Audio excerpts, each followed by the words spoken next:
안녕하세요. 숫자가 아니라 현실 기준으로 경제를 설명하는 채널 현실 경제 설명서입니다.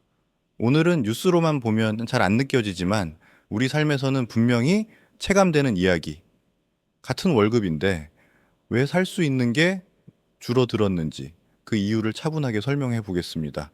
요즘 이런 생각 한 번쯤 해보셨을 겁니다. 분명히 월급은 그대로인데 왜 살 수 있는 게 이렇게 줄었지? 이상하죠. 숫자는 그대로입니다. 어쩌면 몇만 원 정도는 올랐을 수도 있어요. 그런데 체감은 어떻습니까? 장바구니는 점점 가벼워지고 카드값은 점점 무거워지고 월급날 기쁨은 하루를 못 넘깁니다. 이거요. 기분 탓 아닙니다. 당신이 갑자기 씀씀이가 헤퍼진 것도 아니고 계획 없이 돈을 쓰기 시작한 것도 아닙니다. 이건 구조 문제입니다. 그냥 먼저 하나만 구분해 봅시다. 우리가 받는 건 숫자 월급이고 우리가 실제로 쓰는 건 체감 월급입니다. 문제는 지금 이 체감 월급이 아무 말도 없이 조용히 줄어들고 있다는 겁니다. 마치 다이어트처럼요. 본인은 아무것도 안 했는데 옆에서 살이 빠지고 있는 겁니다. 물론 좋은 방향은 아닙니다. 첫 번째 이유는 환율입니다. 환율 이야기 나오면은 보통 이렇게 생각합니다. 그건 수출 대기업 얘기잖아. 해외여행 갈 때나 신경 쓰는 거 아니야? 아닙니다. 환율은 당신의 점심값, 커피값, 배달비까지 전부 관여합니다. 우리가 쓰는 물건들, 생각보다 해외랑 안 엮인 게 거의 없어요. 원유, 밀, 옥수수, 커피, 원두, 사료, 포장재, 운송비, 부품. 이 중에 달러 안 거치는 게 뭐가 있을까요? 그래서 환율이 오르면은 제일 먼저 반응하는 건 대기업 실적이 아니라 생활비입니다. 라면값 오르고 커피값 오르고 외식비 오르고 배달비 오릅니다. 여기서 중요한 포인트 하나. 이 가격들 한 번 오르면은 잘 안 내려옵니다. 환율 오를 땐 원가 상승 때문에 어쩔 수 없습니다. 환율 내려갈 땐 이미 오른 가격을 다시 내리긴 어렵습니다. 올라갈 땐 로켓, 내려갈 땐 엘리베이터 점검 중. 그래서 환율 안정 뉴스가 나와도 체감이 안 되는 겁니다. 두 번째 이유는 체감 물가의 배신입니다. 뉴스에선 이렇게 말하죠. 물가 상승률이 둔화되었습니다. 틀린 말은 아닙니다. 하지만 이 말의 진짜 뜻은 이겁니다. 덜 빨리 오르고 있다는 것이지 싸졌다는 말은 아닙니다. 예를 들어 볼게요. 작년에 1,000원이던 게 올해 1,200원이 됐고 내년에 1,260원이 됩니다. 상승률은 줄었지만 가격은 계속 올라가고 있습니다. 우리 지갑 입장에선 아무 의미 없는 숫자입니다. 그래서 뉴스는 안정된 것 같은데 마트 가면 멘탈이 흔들리는 겁니다. 세 번째 이유는 월급의 반응 속도입니다. 물가는 오를 때 빠르고 월급은 오를 때 느립니다. 기업은 비용이 오르면 바로 가격에 반영합니다. 하지만 임금은요, 이번 분기는 어렵고요. 상황 좀 보고요. 내년에 다시 논의하죠. 그 사이 당신 월급의 실질 가치는 조용히 깎이고 있습니다. 그래서 이런 말이 나오죠. 연봉은 올랐는데 왜 더 힘들지? 이상한 게 아닙니다. 아주 정상적인 결과입니다. 네 번째 이유는 선택지가 사라졌기 때문입니다. 예전엔 이랬습니다. 여기 비싸네? 그럼 옆집 가자. 지금은요? 옆집도 비쌉니다. 맞은편도 비쌉니다. 편의점도 비쌉니다. 그래서 우리는 돈이 없다. 기보다 고를 수가 없다고 느낍니다. 선택권이 사라지면은 사람은 가난해졌다고 느낍니다. 이게 은근히 사람 스트레스를 크게 만듭니다. 여기서 많은 분들이 이런 질문을 합니다. 그럼 예전에는 왜 괜찮았던 거죠?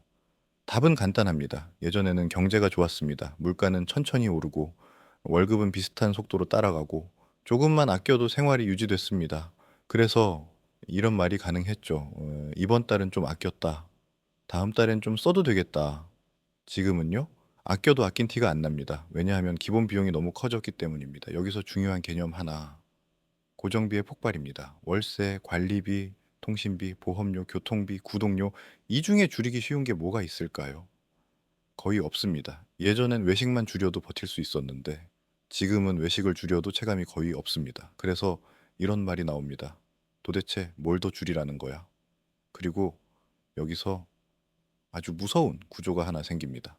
아껴도 보상이 없는 구조. 예전엔 한 달 열심히 아끼면은 통장에 뭔가 남았습니다. 지금은요? 아껴도 그냥 덜 빠져나갔을 뿐입니다. 이 차이가 사람 멘탈을 진짜 많이 갉아먹습니다. 여기에 하나 더.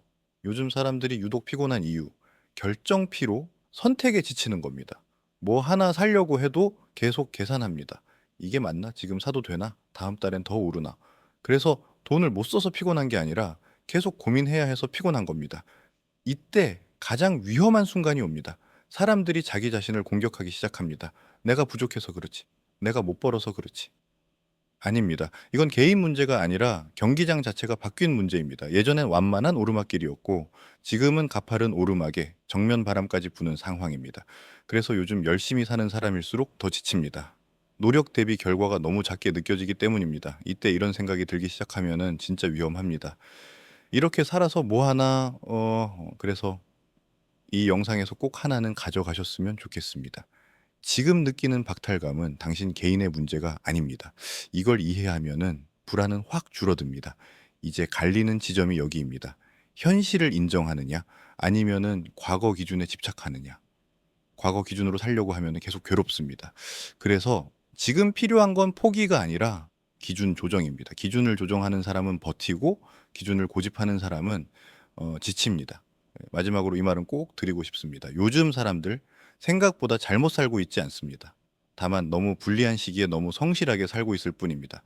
정리하겠습니다. 같은 월급인데 살 수 있는 게 줄어든 이유. 당신이 게을러서도 아니고 무능해서도 아닙니다. 환율, 체감 물가, 임금의 속도 차이, 고정비 증가, 선택지 붕괴. 이 모든 게 한꺼번에 작동하고 있습니다. 만약 지금 나만 뒤처진 것 같다고 느끼셨다면 정상입니다. 그리고 이걸 이해했다면 이미 한 단계 앞에 와 있는 겁니다. 다음 영상에서는 이 구조 속에서 어떻게 하면 덜 손해보는 선택을 할 수 있는지 아주 현실적으로 이야기해 보겠습니다. 돈 버는 방법이 아니라 돈 덜 잃는 방법 말입니다. 지금까지 숫자가 아니라 현실을 설명하는 채널, 현실경제 설명서였습니다. 시청해 주셔서 감사합니다.